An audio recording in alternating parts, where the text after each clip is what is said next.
pertama-tama kita akan mengenal dua tokoh penting yang berkaitan dengan materi kita di saat ini. Yang pertama yaitu Wilhelm Röntgen. Beliau adalah ilmuwan Jerman yang menemukan sinar X pada tahun 1895. Tokoh kedua yaitu Henri Becquerel yang merupakan seorang fisikawan Prancis yang menemukan radioaktivitas pada tahun 1896. Dan berikut terdapat sedikit penjelasan mengenai radiasi pengion, yang adalah jenis radiasi yang dapat melepaskan elektron dari atom lain saat melewati materi. Radiasi ini dapat berupa gelombang elektromagnetik ataupun partikel subatomik, dan juga terdapat contohnya seperti radiasi ultraviolet berenergi tinggi, sinar X, dan juga sinar gamma.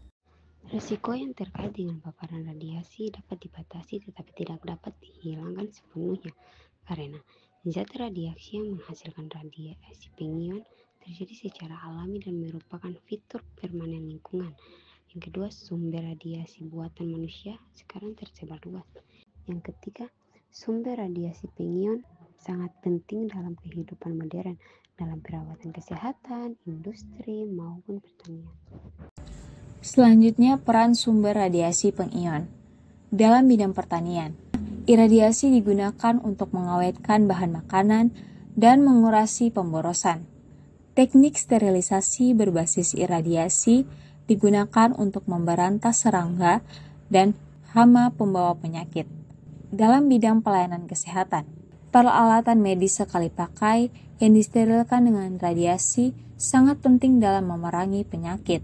Radiologi dan kedokteran nuklir merupakan alat diagnostik yang vital. Radioterapi umumnya digunakan dalam pengobatan kanker. Dalam bidang industri, radiografi industri digunakan secara rutin untuk memeriksa las. Selanjutnya yaitu efek radiasi.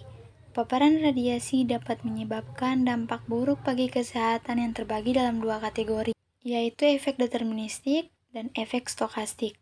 Yang pertama, efek deterministik terjadi pada dosis yang relatif besar.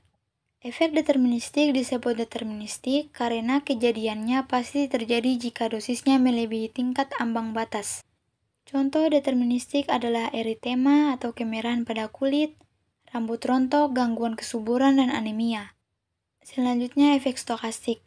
Efek ini terjadi ketika seseorang menerima dosis radiasi yang tinggi dan diasumsikan tidak memiliki dosis ambang batas.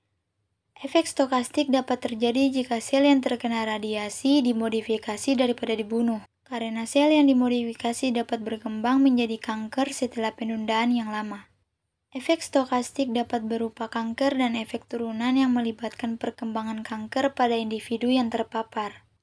Kemungkinan terjadinya efek stokastik meningkat seiring dengan peningkatan dosis radiasi yang diterima. Selain efek deterministik dan stokastik pada orang dewasa, efek kesehatan lain dapat terjadi pada bayi akibat paparan radiasi pada embrio atau janin, seperti kemungkinan leukemia lebih besar atau efek stokastik, dan keterbelakangan mental berat dan cacat bawaan atau efek deterministik. Berikut adanya konsensus internasional dan standar keselamatan radiasi.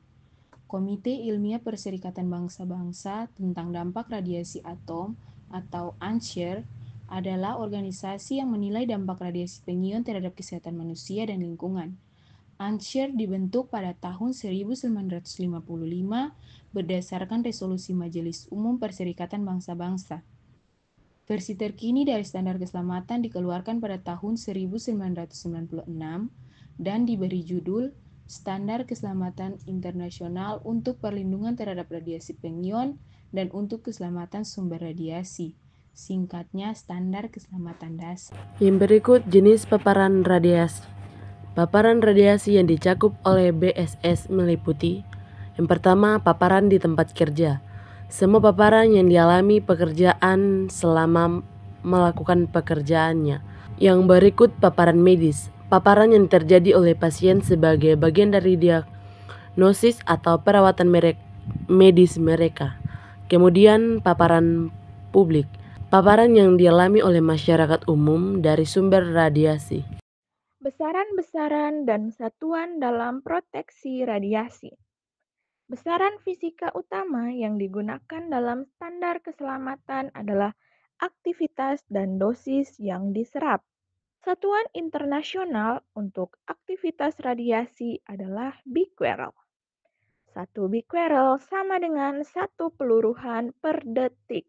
Satuan SI untuk dosis yang diserap adalah Gray. 1 Gray setara dengan 1 Joule energi per kilogram. Aktiviti AT dari sejumlah radionuklida dalam keadaan energi tertentu pada waktu tertentu diberikan sebagai AT sama dengan dN per dt sama dengan lambda nt sama dengan ln2 per T1 per 2 dikali N. Dengan lambda adalah konstanta peluruhan inti radioaktif, Nt adalah jumlah inti radioaktif pada waktu T, dan T1 per 2 adalah waktu paruh inti radioaktif. Dosis yang diserap D didefinisikan sebagai berikut. D epsilon adalah energi rata-rata yang diberikan pada materi bermassa Dm. Pada paragraf 11.15 BSS lampiran 2 menyatakan bahwa pendaftar dan pemegang lisensi khususnya bekerja sama dengan pemasok harus memastikan bahwa 1. Instalasi radiasi yang menggunakan sumber radioaktif harus aman dari kegagalan, dalam arti bahwa sumber akan secara otomatis terlindungi jika terjadi gangguan daya dan akan tetap terlindungi sampai mekanisme kendali sinar diaktifkan kembali dari panel kendali. Yang kedua, peralatan radioterapi energi tinggi harus dilengkapi dengan kunci pengaman atau sarana lain yang dirancang untuk mencegah penggunaan mesin secara klinis. Dalam kondisi lain, yang dipilih di panel kontrol memiliki setidaknya 2 sistem pengaman yang menghentikan radiasi. Kepala penyinaran untuk radioterapi sinar eksternal, wadah sumber dalam brakiterapi, dan perangkat lain yang mengandung sumber radioaktif harus memiliki tanda permanen yang jelas yang menunjukkan adanya bahan radioaktif. Teman-teman bisa lihat pada gambar yang di samping, itu menunjukkan bahwa area tersebut mengandung radiasi yang berbahaya bagi manusia. Selanjutnya yaitu contoh peralatan. Jadi, contoh peralatan pemantauan area yang berjalan secara independen dari mesin terapi dan dipasang secara permanen di ruang perawatan, yaitu 1. Dipasang secara permanen pada dinding ruang perawatan. Yang kedua, dengan lampu yang berkedip menunjukkan sumber dalam posisi aktif. Yang ketiga, membunyikan alarm suara saat sumber dalam posisi aktif dan pintu ruang perawatan terbuka. Peralatan pemantauan yang dipasang secara permanen biasanya terdiri dari detektor radiasi yang bekerja secara independen dari mesin terapi.